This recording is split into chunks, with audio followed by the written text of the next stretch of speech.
A las autoridades de las Naciones Unidas, los representantes de los distintos países que la integran y todos los ciudadanos del mundo que nos estén mirando, buenas tardes.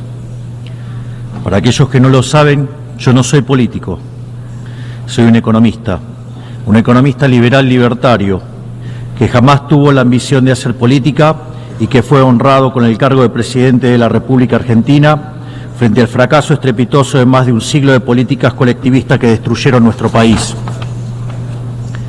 Este es mi primer discurso frente a la Asamblea General de las Naciones Unidas y quiero aprovechar para, con humildad, alertar a las distintas naciones del mundo sobre el camino que están transitando hace décadas y sobre el peligro que implica que esta organización fracase en cumplir su misión original.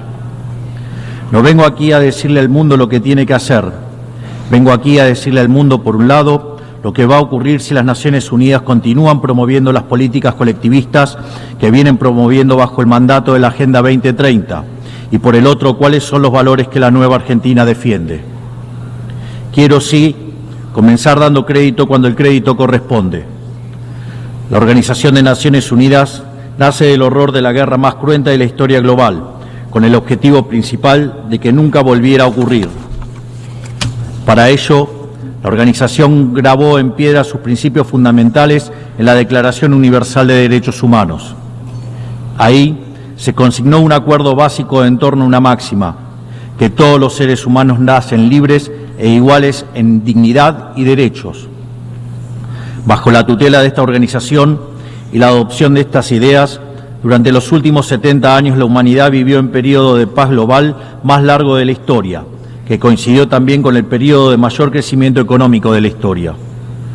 Se creó un foro internacional donde las naciones pudieran dirimir sus conflictos a través de la cooperación, en vez de recurrir instantáneamente a las armas, y se logró algo impensado: sentar de manera permanente a las 5 potencias más grandes del mundo en una misma mesa, cada una con el mismo poder de veto, a pesar de tener intereses totalmente contrapuestos. Todo esto no hizo que el flagelo de la guerra desapareciera, pero se logró por ahora que ningún conflicto escalara a proporciones mundiales. El resultado fue que pasamos de tener 2 guerras mundiales en menos de 40 años, que en conjunto se cobraron más de 120 millones de vidas, a tener 70 años consecutivos de relativa paz y estabilidad global, bajo el manto de un orden que permitió al mundo entero integrarse comercialmente, competir y prosperar. Porque donde entra el comercio no entran las balas, decía Bastiat. Porque el comercio garantiza la paz, la libertad garantiza el comercio y la igualdad ante la ley garantiza la libertad. Se cumplió, en definitiva, lo que consignó el profeta Isaías y se lee en el parque cruzando la calle. Dios juzgará entre las naciones y arbitrará por los muchos pueblos. Forjarán sus espadas en rejas de arado y sus lanzas en podadoras. Nación no tomará espada contra nación, nunca más conocerán la guerra. Esto es lo que ha ocurrido mayormente bajo la tutela de las Naciones Unidas en sus primeras décadas, y por eso desde esta perspectiva estamos hablando de un éxito destacable en la historia de las naciones que no puede ser soslayado. Ahora bien, en algún momento, y como suele ocurrir con la mayoría de las estructuras burocráticas que los hombres creamos, esta organización dejó de velar por los principios esbozados en su declaración fundante y comenzó a mutar.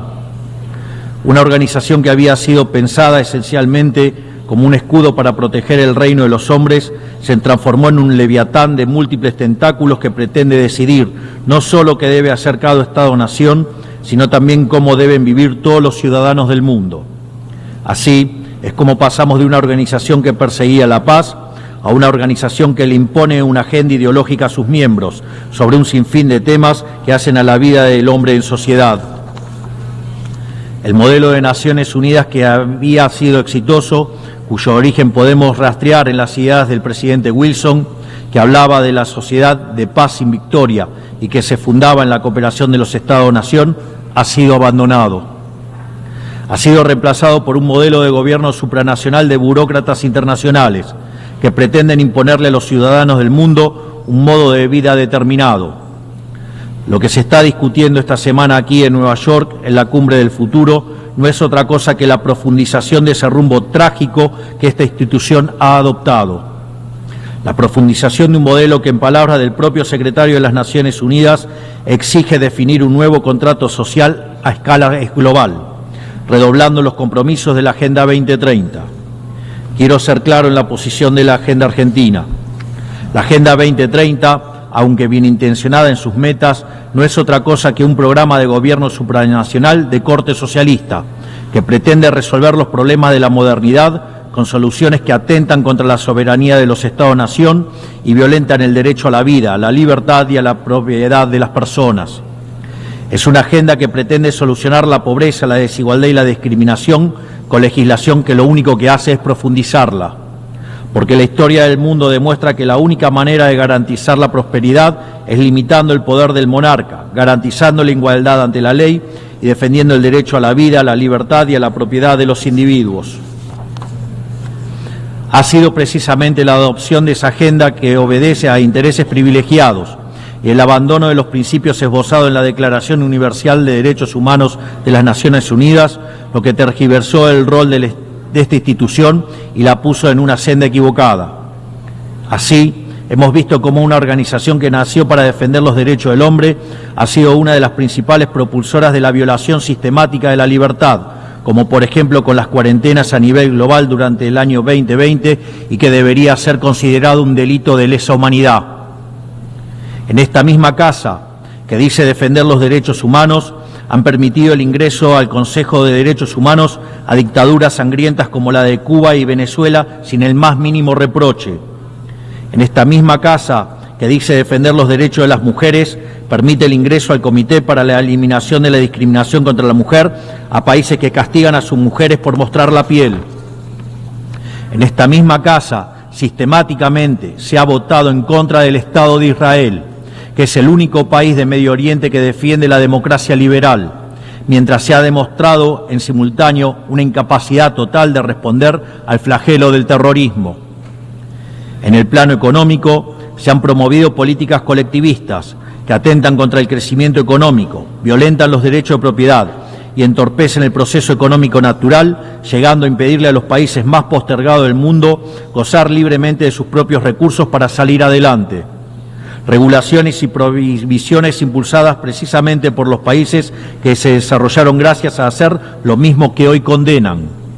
Se ha promovido además una relación tóxica entre las políticas de gobernanza global y los organismos de crédito internacional, exigiéndole a los países más relegados que comprometan recursos que no tienen en programas que no necesitan, convirtiéndolo en deudores perpetuos para promover la agenda de las élites globales.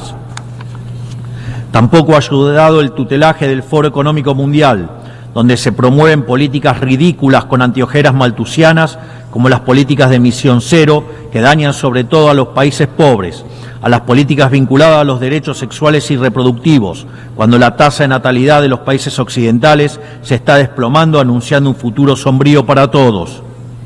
Tampoco la organización ha cumplido satisfactoriamente su misión de defender la soberanía territorial de sus integrantes, como sabemos los argentinos de primera mano en la relación con las Islas Malvinas. Y llegamos incluso a una situación en la que el Consejo de Seguridad, que es el órgano más importante de esta casa, se ha desnaturalizado, porque el veto de sus integrantes permanentes se empezó a utilizar en defensa de los intereses particulares de algunos. Así estamos hoy, con una organización impotente en brindar soluciones a los verdaderos conflictos globales, como ha sido la aberración y aberrante invasión rusa a Ucrania, que ya le ha costado la vida a más de 300.000 personas, dejando un tendal de más de 1 millón de heridos en el proceso. Una organización que en vez de enfrentar estos conflictos invierte tiempo y esfuerzo en imponerle a los países pobres qué, cómo y deben producir, con quién vincularse, qué deben comer y en qué creer, como pretende dictar el presente pacto del futuro. Toda esta larga lista de errores y contradicciones no ha sido gratuita, sino que ha redundado en la pérdida de credibilidad de las Naciones Unidas ante los ciudadanos del mundo libre y en la desnaturalización de sus funciones. Por eso, quiero hacer una advertencia. Estamos ante un fin de ciclo. El colectivismo y el postureo moral de la agenda woke se han chocado con la realidad y ya no tienen soluciones creíbles para ofrecer a los problemas reales del mundo. De hecho, nunca las tuvieron. Si la Agenda 2030 fracasó, como reconocen sus propios promotores, La respuesta debería ser preguntarnos si no fue un programa mal concebido de inicio, aceptar esa realidad y cambiar el rumbo. No se puede pretender persistir en el error redoblando la apuesta de una agenda que ha fracasado. Siempre ocurre lo mismo con las ideas que vienen de la izquierda. Diseñan un modelo acorde a lo que el ser humano debería hacer, según ellos, y cuando los individuos libremente actúan de otra manera, no tienen mejor solución que restringir, reprimir y coartar su libertad. Nosotros en Argentina ya hemos visto con nuestros propios ojos lo que hay al final de este camino de envidia y pasiones tristes. Pobreza, embrutecimiento, anarquía y una ausencia fatal de libertad. Todavía estamos a tiempo de apartarnos de ese rumbo. Quiero ser claro con algo para que no haya malas interpretaciones. La Argentina, que está viviendo un proceso profundo de cambio en la actualidad, ha decidido abrazar las ideas de la libertad. Esas ideas que dicen que todos los ciudadanos nacemos libres e iguales ante la ley, que tenemos derechos inalienables otorgados por el Creador, entre los que se encuentran el derecho a la vida, a la libertad y a la propiedad. Esos principios que ordenan el proceso de cambio que estamos llevando adelante en la Argentina son también los principios que guardarán nuestra conducta internacional a partir de ahora. Creemos en la defensa de la vida de todos. Creemos en la defensa de la propiedad de todos. Creemos en la libertad de expresión para todos. Creemos en la libertad de culto para todos. Creemos en la libertad de comercio para todos. Y creemos en los gobiernos limitados, todos ellos. Y como en estos tiempos lo que sucede en un país impacta rápidamente en otros, creemos que todos los pueblos deben vivir libres de la tiranía y la opresión, ya sea que tome forma de opresión política, de esclavitud económica o de fanatismo religioso.